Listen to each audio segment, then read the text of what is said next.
तो मुझे जाना होता है ऑफिस। जी हाँ, तुम लोग ने सही सुना, मैं जॉब करता हूँ। तो ये बात तुम लोग से मैंने 1.5 साल से छुपाई,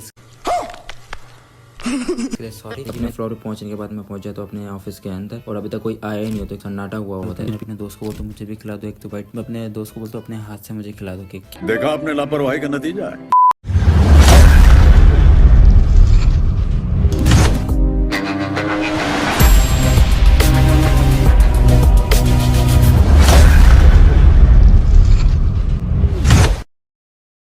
अस्सलाम वालेकुम दोस्तों, कैसे हैं आप लोग। Welcome back another vlog. अभी बज रहे हैं 6:45 और पापा और मैं जा रहे हैं ईद की नमाज़ पढ़ने के लिए। उमैर तो आराम से देर से जाएगा। तो हम लोग इतनी जल्दी क्यों जा रहे हैं, इसका रीज़न नमाज के बाद बताऊंगा। तो सबसे पहले सॉरी, क्योंकि ये व्लॉग ईद के एक हफ्ते बाद आ रहा है। चल झूठा। खैर हम लोग पहुंच जाते हैं उस जगह पे जहाँ पे ईद की नमाज होगी। तो नमाजी भी आहिस्ता आहिस्ता आ रहे होते हैं। तो हम लोग जाके बैठ जाते हैं पहली सफ में। इमाम सब भी नहीं आए हुए थे, उनका वेट करते हैं। उनके आने के बाद वो अपने ईद से मुताल्लिक बयान करते हैं। उसके बाद नमाज का तरीका बताते हैं।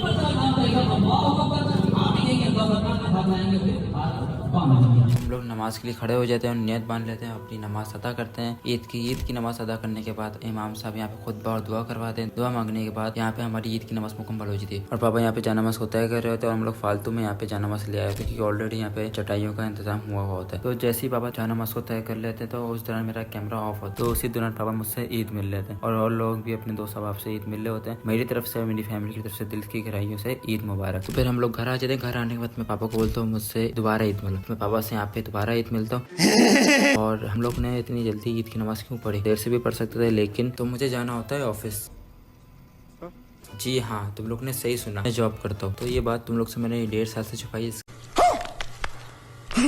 सॉरी जी, मैंने ये बात रिवील क्यों की, इसके पीछे भी रीजन है। अच्छा, खैर छोड़ो, ये बात को तफसील से बताऊंगा। और मुझे लग रही थी ये भूख, मैं पापा को बोलता हूँ मुझे नाश्ता करवा दो। तो हम लोग आ जाते हैं यहाँ पे होटल नाश्ता लेने के लिए। यहाँ से पराठे और चने पकड़ते हैं। नाश्ता लेने के बाद हम लोग आ जाते हैं घर। तो पापा मेरे यहाँ पे नाश्ता निकाल देते हैं और यहाँ पे जब मैं पराठे के साथ चल को सकता हूँ तो उसका जायका बहुत मजेदार होता है। तो खाने के बाद मैं रेडी हो जाता हूँ ऑफिस जाने के लिए, और उमैर का अभी वेट कर रहे होते हैं क्योंकि अभी तक वो आए नहीं थे, क्योंकि सारे घर वाले सो रहे होते हैं और हम लोग कैसे अनलॉक करके जा सकते थे। ये बड़ी अच्छी बात कही है। हम लोग ने सोचा कि उमैर हमको रास्ते में मिलेगा तो हम उसी वक्त उसको चाबी दे देंगे गेट की। हम लोग वहाँ पहुंचे थे जहाँ पे उमैर ईद की नमाज पढ़ने गया है। सामने हम लोग देखते हैं कि नमाजी आहिस्ता आहिस्ता आ रहे होते हैं और साइड में से उमैर निकल के आता है। तो हम सबसे पहले तो उमैर पापा से ईद मिलता है, फिर हम लोग देते हैं उसको गेट की चाबी। तो फिर हम अपने सफर को स्टार्ट करते हैं।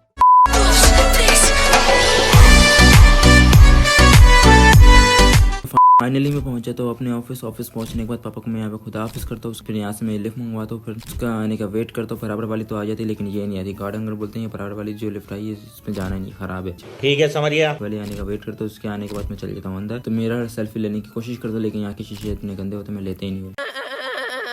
अपने फ्लोर पे पहुंचने के बाद मैं पहुंचा तो अपने ऑफिस के अंदर, और अभी तक कोई आया ही नहीं होता, सन्नाटा हुआ होता है। फिर पीछे से मेरा दोस्त भी आता है, इसको तो आप जानते हो क्योंकि सारे दोस्त शायरी करने गए थे, इसमें ये भी शामिल था। एक और लड़का है जिसको मैं आके दिखाऊंगा आपको। फिर इससे मैं ईद मिलता हूँ, फिर दूसरे दोस्त से ईद मिलता हूँ। उससे ईद मिलने के बाद वो लड़का आ जाता है जिसकी मैं बात कर रहा था। तो हो गया ना फैसला। फिर उससे भी मैं ईद मिलता हूँ, फिर आ जाता हूँ मैं रिटायरिंग में रेस्ट करने के लिए। यहाँ आके देखते तो सारे यहाँ पे बलून और सोफे पड़े होते हैं, और अभी तक शिफ्ट मेरी अभी तक स्टार्ट नहीं हुई थी क्योंकि मैं 1 घंटे पहले आ गया था। और मोबाइल यूज़ करने के बाद यहाँ पे दूसरे कंपनी के लड़के आ जाते हैं, यहाँ पे अपनी पिक्चर लेते हैं। ये जाने के बाद फिर और मोबाइल यूज़ करता हूँ। फिर यहाँ पे मेरी शिफ्ट स्टार्ट हो जाती है, फिर मैं अंदर जाके अपना काम स्टार्ट करता हूँ। और मैंने अभी तक एक पिक्चर नहीं ली होती। हमारा टीम लीडर बोलता है कि थोड़ा 2-3 घंटे और काम कर लो, उसके बाद आराम से तुम लोग पिक्चर ले लेना। फिर और काम करने के बाद थोड़ा नमाज का भी टाइम हो जाता है। यहाँ पे ज़ोहर की नमाज अदा करने के बाद मैं आ जाता हूँ अपने दोस्तों के साथ गपशप लगाने के लिए। फिर मैं चल जाता हूँ दूसरी कंपेन में अपने दोस्त से मिलने के लिए। और यहाँ के जो लड़के हैं इस कंपेन के, वो भी मेरे दोस्त है क्योंकि इस कंपेन का मैं बैकअप हूँ। तो क्या नाचो मैं? और ईद के पहले दिन ऑफिस की तरफ से खाना भी होता है। अभी मजा आएगा ना भिड़ो। मैंने सोचा हुआ था कि अपने दोस्तों के साथ जाके खाना खाऊं, लेकिन फिर मुझे इस कैंपेन में भेज दिया जाता है। ये फंस गया। मैं फिर कॉल लेता हूँ। लार्ज में, मीडियम में 900 की है ये डील है ना, ये मीडियम पिज़्ज़ा, ये डील में है। फिर कॉल वाइंड अप करने के बाद मुझे क्यूबिकल में मुझे खाना सर्व होता है। खाने में बिरयानी प्लस कोल्ड ड्रिंक होती है। तो यहाँ पे मैं बिरयानी को चखता हूँ, उसका जायका बहुत मज़ेदार होता है। मरने के बाद फिर आता है लास्ट में मीठा, और मीठा में होता है खीर, और खीर इस दफ़ा की बहुत मज़ेदार होती है। चीज बढ़िया है। तो सब चखने के बाद मैं इसको रेट दूंगा 10 और 9। फिर मेरी 6 बजे छुट्टी होती है। मैं आके देखता हूँ कैफेटेरिया में, तो यहाँ पे केक डिस्ट्रीब्यूट हो रहा था और ऑफिस वाले पहले ही केक काट लेते और उस टाइम पे मेरी शिफ्ट खत्म ही नहीं हुई थी। वैसे तो मैं केक खाता नहीं हूँ, लेकिन मेरे दोस्त भी खा रहे होते हैं। मैं अपने दोस्त को बोलता हूँ मुझे भी खिला दो एक 2 बाइट। मैं अपने दोस्त को बोलता हूँ अपने हाथ से मुझे खिला दो केक। देखा आपने लापरवाही का नतीजा है। फिर खाने के बाद मैं निकल जाता हूँ घर के लिए, और 6 बजे के बाद इस बिल्डिंग की लिफ्ट बंद हो जाती है और मुझे पैदल जाना पड़ता है नीचे। अच्छा। और सुबह से शाम तक काम करने के बाद मुझे अब याद आता है कि मैंने एक सोलो पिक्चर अपनी ली ही नहीं होती। फिर मुझे इस लोकेशन पे लेनी पड़ती है पिक्चर्स।